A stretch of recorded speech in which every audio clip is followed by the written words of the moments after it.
बिस्मिल्लाहिर्रहमानिर्रहीम इय्याका नअबुदु व इय्याका नस्तईन। अल्लाह तेरी हिफाजत करते हैं और तुझी से मदद मांगते हैं।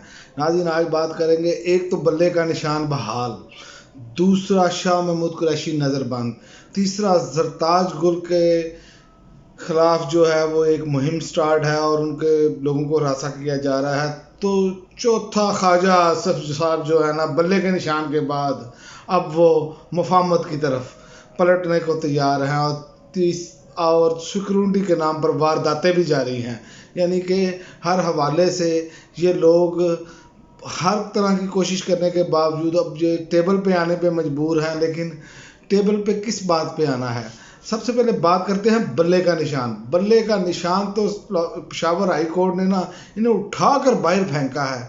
जिस तरह की ये हरकतें कर रहे हैं, जिस तरह के ये मामला कर रहे हैं, पीटीआई के ख़िलाफ़ जो है वो इलेक्शन कमीशन का फ़ैसला मुअत्तल कर दिया है पेशावर हाई कोर्ट ने, और बल्ला मुंह पे दे मारा है। इसे कहते हैं बल्ला मुंह पर दे मारना। ये बल्ला छीनते छीनते, क्योंकि इनकी साजिशें तो पहले ही क्लियर हो चुकी। परवेज़ खटक बात कर चुके, मुझे कहा था बल्ले का निशान ले लें। और भाई, पहली तो बात ये है कि बल्ले का निशान अगर आप पहले ले लेते तो इसमें भी कोई कबाहत इसलिए नहीं थी कि तरीके इंसाफ को बहुत आसानी से अपने लोगों को बता देना था, लेकिन ये आखिरी टाइम पर वारदात, चूँकि वारदाती हैं, इन्होंने हमेशा वारदातें की हैं और अभी तक वारदातों से बाज नहीं आ रहे। ये इनकी हालत हो चुकी है। और हाई कोर्ट ने में जो कहा गया है उसका लुब्बे लबाब ये है कि इलेक्शन कमीशन ने इख्तियारात से तजावज़ किया है। और मुझे ये नहीं समझ आती, इलेक्शन कमीशन अदालत बन चुका है और इलेक्शन कमीशन आलाकार बना पड़ा है। इलेक्शन कमीशन पे जो काम हो रहे हैं, जो रिटर्निंग अफसर और जो लोग काम कर रहे हैं, अंदर से बंदे पकड़वा रहे हैं, ये समझ नहीं आ रही कि ये इनका क्या काम है। और कहते हैं फ्री एंड फेयर इलेक्शन होने चाहिए। फ्री एंड फेयर इलेक्शन ऐसे होते हैं, फ्री एंड फेयर इलेक्शन का ये तरीकाकार है, लेकिन हर तरह का बोंडा और घटिया तरीन हथकंडा इन्होंने इस्तेमाल किया। इन्होंने रियासती इदारों का बेदरेक इस्तेमाल किया, लेकिन अवाम है कि डट के खड़ी है। अवाम कहते हैं कि हमने खान को ही वोट देना है। तो इमरान खान की तो जीत हो गई। इमरान खान हर हवाले से जितने इक़दाम कर रहे हैं वो जीतते चले जा रहे हैं, और इनको अल्लाह की तरफ से ऐसी मार पड़ रही है जिसका कोई इनके पास नेमुल बदल नहीं है। कैसे बचना है, जैसे ही उठकर कोई वारदात करते हैं, एक थप्पड़ पड़ता है, ज़मीन बोस हो जाते हैं। हर तरफ से इनको यही हालत इनकी बनी पड़ी है। और दूसरी जानिब ओछे हथकंडे देखें, शाह महमूद कुरैशी को ज़मानत के बावजूद नज़रबंद कर दिया गया है। डीसीओ ने जो है वो नज़रबंदी के अहकाम जारी किए हैं। अब आप अंदाज़ा करें कि ये इलेक्शन कमीशन और ये जो डीसीओ जो इन्होंने ब्यूरोक्रेसी ने इंतखाबात करवाने हैं, इन्होंने खाक अपना साफ और शफाफ इंतखाबात करवाने हैं। एक जमात को आप पूरी कोशिश कर रहे हैं, लेकिन फिर भी वो जमात जो है वो आपको चने चबवा रही है, क्योंकि अवाम उनके साथ खड़ी है। आप होश के नाखून नहीं लेंगे तो ऐसे ही होगा। अवाम में उतनी हमदर्दी बढ़ती चली जाएगी। आप जितना जबर करेंगे, जितना जुल्म करेंगे, जितना जबर और जुल्म करके आपने देख लिया क्या हुआ, आपके सामने है। लोगों की हमदर्दियाँ किसकी तरफ हैं? इमरान खान की तरफ। लोग लीडर किसको मानते हैं? इमरान खान को मानते हैं। लोग किसी और को देखना भी पसंद नहीं करते। यहीं से आपको अंदाज़ा होना चाहिए। और दूसरा, आप देखें कि ज़रताज गुल साहिबा ने अपना वीडियो पैगाम जारी किया, उनके वकला को रासा किया गया और उनके तायद कुंदा और तस्दीक कुंदा को अगवा कर लिया गया है। वो कह रही है मैं उनके घर वालों को क्या जवाब दूँ। ये तो इनकी हालत है। यहाँ तक ये वहाँ पर हुकूमत किसकी है? फजलुर रहमान के समधी, वो जो गवर्नर केपी के बनकर बैठा है, ये वो लोग हैं, ये वो सांप हैं जो किसी को डसने से बाज ही नहीं आते। इनको इससे कोई गर्ज नहीं है। ये जो इस्लाम का लबादा ओढ़ते हैं ना, इनको इस्लाम से कोई गर्ज नहीं है। इस्लाम तो माओ, बहनों, बेटियों को इज्जत और एहतराम देता है, बल्कि जंग के दिनों में भी एहतराम देता है। अगर आपकी जंग भी हो तो ख़वातीन और बच्चों को मान है, दरख्त नहीं काटते हैं। लेकिन ये देख लें, अब आप ये लबादा ही ओढ़ा है, इनको दरिंदे ही कहा जा सकता है। ये गिद्ध है, सियासी गिद्ध है, जो अपने सियासी मुखालिफिन को नोचते हैं और पूरी कोशिश करते हैं कि किसी ना किसी तरीके से कि हमारे आगे जो भी दीवार है वो गिरा दी जाए। ये जमहूरियत है इनकी, ये इनका इस्लाम है।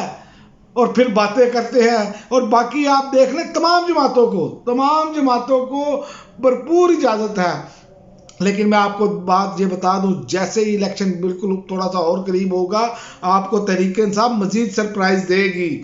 تحریک انصاف کے لوگ اور یہ عوام آپ کو سرپرائز دے گی اور سڑکوں پر نکل کر دکھائے گی، کمپین بھی کر کے دکھائے گی اور اسی پنجاب میں کر کے دکھائے گی. آپ جتنی طاقت استعمال کر سکتے ہیں کر لیں، کیونکہ لوگوں نے اب اپنی ضد بنا لی ہے عمران خان کو. یاد رکھیں جتنا آپ کسی چیز کو دبائیں گے یہ رد عمل اتنا ہی شدت اختیار کرتا جائے گا. اب سیکورٹی کے نام پر یہ وارداتیں کر رہے ہیں. کبھی سلمان اکرم راجہ لے کر جاتے ہیں میاں محمود رشید کے کاغذات، مطلب کہ اتنے بڑے لائر کو ان کو بھی ہراساں کیا جا رہا ہے. اسی طرح جو بھی جاتا ہے اس کو ہراساں کیا جا رہا ہے. اب یہ وارداتیں سیکورٹی کے نام پر ہے، کاغذات مسترد کرنے ہیں. لیکن انشاءاللہ تعالی یہاں پر بھی ان کو منہ کی کھانی پڑے گی. اور یہ سب کچھ جس کے کہنے پر کیا جا رہا ہے، ایک جماعت کے کہنے پر، ایک لاڈلا سپر لاڈلا اور دوسرا اس کے ساتھ جو ملا ہوا ہے زرداری، وہ بھی ان کے ساتھ ملا ہوا ہے. یہ فضل الرحمان بھی ان کے ساتھ ملا ہوا ہے. پاکستانی یہ اپنے ذہن میں رکھیں، یہ صرف الیکشن کے دن اب چونکہ قریب ہیں تو یہ اب تھوڑا جو ہے نا وہ نورا کشتی کر کے دکھاتے ہیں. کیونکہ عمران خان نے یاد رکھیں آپ کہ عمران خان نے یہ بہت سال پہلے کہہ دیا تھا کہ یہ سب نورا کشتی کرتے ہیں، اندر سے یہ ایک ہے. چونکہ مفادات ایک ہیں، کرپشن ایک جیسی ہے، ایک دوسرے اگر ان کی کرپشن پر ہاتھ ڈلے گا تو پھر ان کی کرپشن پر بھی ہاتھ ڈلے گا. اس لیے انہوں نے ادارے بھی یرغمال بنائے ہوئے ہیں، ہر جگہ پر اپنے لوگ فٹ کیے ہوئے ہیں، فیلڈنگ سیٹ کی ہوئی ہے. فیلڈنگ سیٹ ہی ہے نا، تو آپ دیکھ لیں آج نظر بندی کے شاہ محمود قریشی صاحب کے آرڈر جاری کر دیے ہیں. اس سے بڑی اور بدقسمتی کیا ہوگی. اور دوسرا آپ دیکھیں کہ آج خواجہ آصف صاحب فرما رہے ہیں جناب کہ سب کو مل کر بیٹھنا چاہیے. یہ انہوں نے تجویز پیش کی ہے. اس وقت شرم نہیں آئی جب عثمان ڈار کے گھر پر حملہ کروایا، جب عثمان ڈار کی والدہ کا گریبان پھاڑا؟ اس وقت شرم نہیں آئی؟ وہ کسی کی ماں بھی ہیں، وہ کسی کی بہن بھی ہیں. اس وقت شرم نہیں آئی آپ لوگوں کو جب لوگوں کے گھروں میں چادر اور چار دیواری کا تقدس پامال کیا؟ گنتی کے لوگ 9 مئی میں ملوث ہیں، آپ نے پورے پاکستان میں چادر اور چار دیواری کا تقدس پامال کیا، اور صرف ایک جماعت کے خلاف. جو لوگ 9 مئی میں ملوث نہیں بھی ہیں آپ نے ان کو بھی رگڑا لگایا، 5-5 لاکھ پولیس والے لے کر بندے چھوڑتے رہے. آپ کو شرم نہیں آئی؟ اب آپ کو پاکستان یاد آ گیا ہے، اب تو آپ نشان عبرت بنیں گے. اب ان کی ٹانگیں کانپ رہی ہیں، کہتے ہیں ذاتی دشمنی نہیں ہے، سیاسی مخالف ہیں.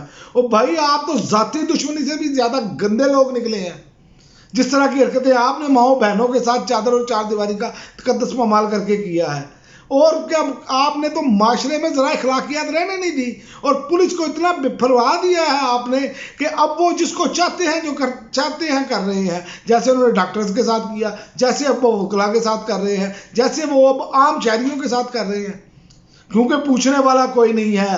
جب الیکٹڈ حکومت آئے گی یہ لوگ پکڑے جائیں گے، یہ لوگ ان کے گلے میں پھندے پڑتے ہوئے نظر آئیں گے. اس لیے یہ لوگ عمران خان سے خوفزدہ ہیں، کیونکہ قانون تو اپنا راستہ لے گا نا. عمران خان اپنے سے کیے ہوئے جرم تو معاف کر سکتے ہیں، لیکن جو عوام کے ساتھ ہوا ہے کیا وہ لوگ آپ کو معاف کریں گے؟ وہ آپ کو قانون کے کٹارے میں نہیں لائیں گے؟ بالکل لائیں گے.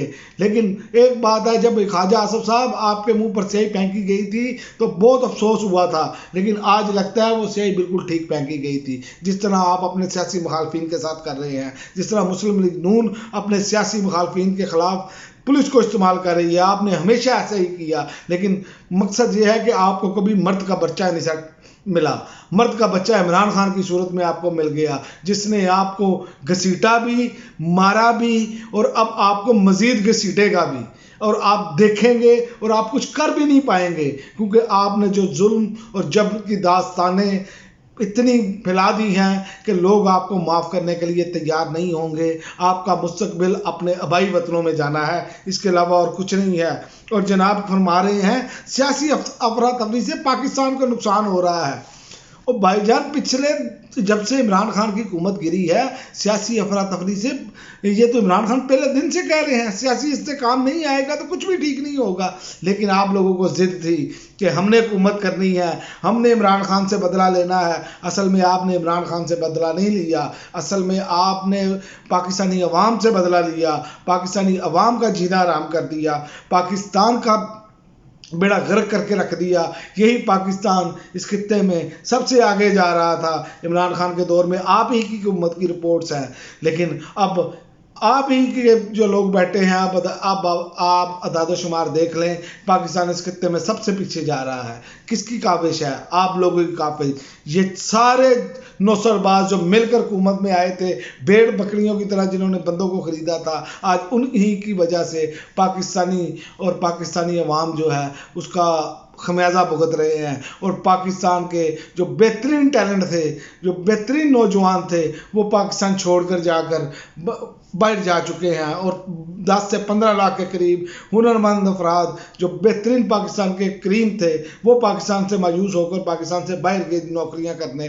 सिर्फ आप लोगों की वजह से मल्टीनेशनल कंपनियां पाकिस्तान छोड़कर गई, आप लोगों की वजह से। आप हिसाब लगा कर देख लें, किसी दिन इस पर मैं व्लॉग करूंगा कि आपके दौरे हुकूमत में आने के बाद कितनी कंपनियां पाकिस्तान छोड़कर गई। फिर आपको अंदाज़ा होगा कि आपने इस मुल्क का सत्यानाश कैसे किया। और आपके एहसास से, आपकी जमात के लोगों के एहसास से, ये 14 जमाती बानमती कुंबे के आल औलाद के एहसास से जो हैं वो बड़े हैं और पाकिस्तान मकरूज हुआ है। ये है आप ही के नताइज। लेकिन फिर भी आप अपनी हरकतों से बाज नहीं आ रहे। जब आपको नज़र आता है बल्ले का निशान वापस आ गया है, अब आप देख रहे हैं कि उस्मान डार की वालदा के कागजात भी मंजूर हो चुके हैं। अब मैं किससे कहूँगा फ़ोन करके कि मेरी सीट बचाएं? इस मरतबा आप फ़ोन भी करेंगे तो मुझे सीट बचती हुई नज़र नहीं आ रही, और आप निशान इबरत बनेंगे। ये जो लोगों पर जुल्म किया है ना आप लोगों ने, ये आपको ले बैठा है। और याद रखें, अगर आप तौबा नहीं करते इस जुल्म से, तो यकीन करें आप ऐसे निशान इबरत बनेंगे कि दुनिया आप लोगों की मिसालें देंगी, ये बानमती के कुंबे की। अब तक के लिए नाज़रीन इतना ही, इजाज़त दीजिए। अल्लाह हाफ़िज़।